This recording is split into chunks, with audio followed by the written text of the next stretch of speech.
Tok tok. Vi, kamu baik-baik saja? Nadine bertanya saat melihat Vivian duduk di tempat tidur dengan wajah pucat. Di mana Dev? Dia mengangguk dan menanyakan keberadaan Dev. Oh, dia masih sibuk dengan pekerjaannya. Jika kamu tidak enak badan, aku bisa memanggil dokter untukmu. Aku baik-baik saja. Aku tidak pernah tahu beratnya menjadi seorang ibu. Rasakan detak jantung lain di dalam rahimku, membuatku merasakan sebuah keajaiban. Aku tidak sabar menunggu untuk melihat apakah bayi ini laki-laki atau perempuan. Dia tersenyum puas. Oh, Nadine sedikit menurunkan pandangannya. Kau tahu, Nat, aku penasaran dia akan mirip dengan siapa ya? Maksudku, kata orang jika itu anak perempuan, mereka akan terlihat seperti ayahnya. Tapi jika itu laki-laki, mereka akan terlihat seperti ibunya. Apa menurutmu juga begitu? Tidak masalah akan mirip siapa bayi itu nantinya. Kamu benar. Oh, maaf. Katanya sambil memasang wajah menyesal. Nadine tersenyum kecil. Aku tadi meminta pelayan untuk mengubah hidangan untukmu. Kuharap kamu bisa memakannya setelah ini. Kakak iparku juga mengalami hal yang sama sepertimu saat dia hamil. Oh, terima kasih ya. Kamu sangat baik padaku. Dia pura-pura tersenyum padanya. Nadine kembali ke lantai atas. Saat melihat suaminya yang baru saja keluar dari ruang kerjanya, dia menghampirinya dan memeluknya. Ada masalah? Nadine menggelengkan kepalanya. Tidak ada, aku hanya ingin memelukmu dan menyerap seluruh kekuatanmu. Oh, mengapa kamu tidak menyerapnya dengan cara yang lain? Dia tersenyum. Hah? Dia menatap wajahnya. Ya, kau tahu kan, aku bisa memberimu kekuatanku melalui sentuhan. Mulai dari sini, dia menyentuh bibirnya. Dan di sini, dia mengarahkan jarinya ke payudaranya. Dan favoritku adalah bagian. Nadine segera meraih tangannya dari bagian pribadinya. Dia tersipu. Dasar, tapi kita tidak akan melakukannya di sini kan? Dia mengangkat alisnya. Dev tersenyum puas. Jadi haruskah aku memberimu kekuatanku di tempat lain? Nadine tersenyum dan sedikit mengangguk. Dalam sedetik, Dev mengangkat tubuhnya dan membawanya ke kamar tidur. Keesokan paginya, Nadine membuka matanya perlahan. Dia melihat suaminya yang sudah bersiap-siap dengan kemeja dan dasinya. Kamu akan ke kantor hari ini? Dia bertanya sambil menggosok matanya. Dev menghampirinya dan mencium pipinya.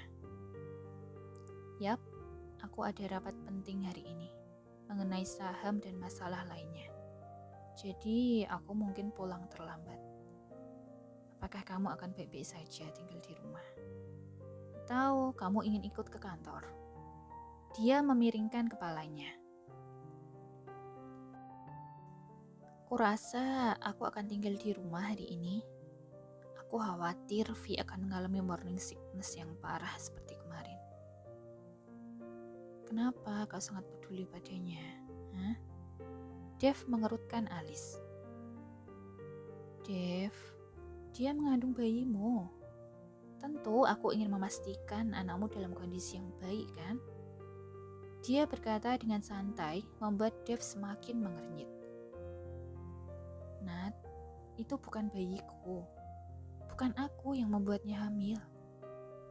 Nadine menurunkan pandangannya setelah mendengar kata-katanya. Maaf, tapi kamu adalah seseorang yang normal. tidak mandul sepertiku. Cepat atau lambat, kamu juga akan memiliki anak. Sebelum dia menyelesaikan kata-katanya, Dev menyegel bibirnya dengan ciuman. Jangan katakan sesuatu yang akan menyakitiku. Aku tidak peduli jika kita tidak memiliki anak. Aku tidak akan pernah menikah dengan orang lain selain dirimu. Tidak dalam kehidupan ini. Dia meyakinkannya untuk yang kesekian kali. Cepatlah mandi, aku akan turun dulu. Jangan memancingku terlalu lama. Aku takut aku tidak bisa menahan diriku lagi, Nyonya. Dia terkekeh dan pergi ke cermin di sudut ruangan. Nadine tersipu. Dia segera meraih jubah satinya dan pergi ke kamar mandi. Sementara Dev sudah tersenyum melihatnya berlari ke kamar mandi sambil merapikan dasinya. Dev turun ke ruang makan sendirian, sementara istrinya masih mandi. Begitu dia membuka pintu, dia melihat Vivian tengah menata hidangan di atas meja. "Pagi, Dev." Gadis itu menyapanya dengan riang. Wajahnya terlihat lebih segar dari kemarin. "Pagi." Dia menjawab singkat dan duduk di kursi. "Pergi ke kantor hari ini?" "Iya, rapat tahunan." "Oh, kamu pasti lelah. Aku masih ingat, setiap tahun kamu akan mengeluh kepadaku bahwa kamu sangat lelah setelah rapat." Ucapnya sambil menuang jus apel untuk Dev. Iya." Dia melihat sarapannya dan memakannya tanpa memandangnya. Nadine turun beberapa saat kemudian. "Pagi." Dia menyapa mereka di ruang makan. "Pagi, Nad. Aku tidak pernah tahu bahwa kamu akan membiarkan suamimu turun dan makan duluan tanpamu." Vivian tersenyum padanya. Aku tidak pernah membuat aturan istriku harus menyiapkan sarapan untukku, dan bahkan turun sebelum aku. Dev menyela. Ia menatap Vivian dengan tatapan tajam. Gadis itu menggigit bibir bawahnya. Dia berniat membuat Nadine terlihat buruk di depan suaminya. Sedangkan Nadine hanya mengabaikannya. Dia duduk di samping suaminya dan mulai memakan sarapannya. Memang benar, kita hidup di zaman modern. Seorang istri membiarkan suaminya melakukan semua hal. Ya, itu adalah hal normal akhir-akhir ini. Nadine menoleh untuk melihat Vivian.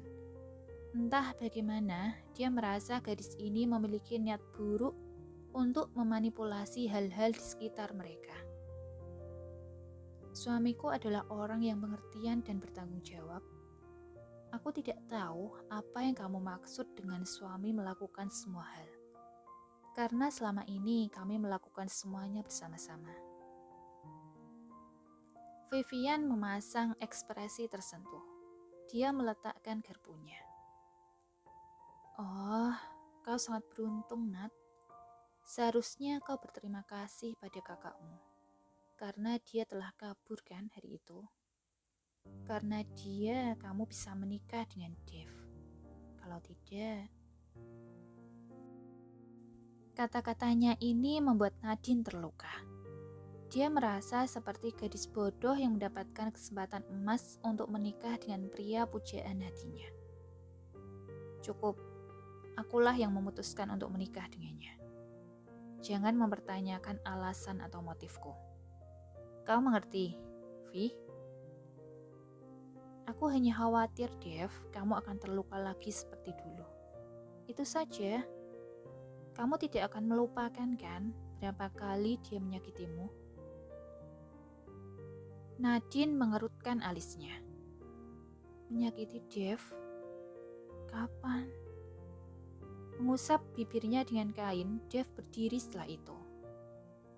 "Itu hanya di masa lalu, dan aku tidak ingin membicarakannya lagi." Vivian hanya mengangkat bahu.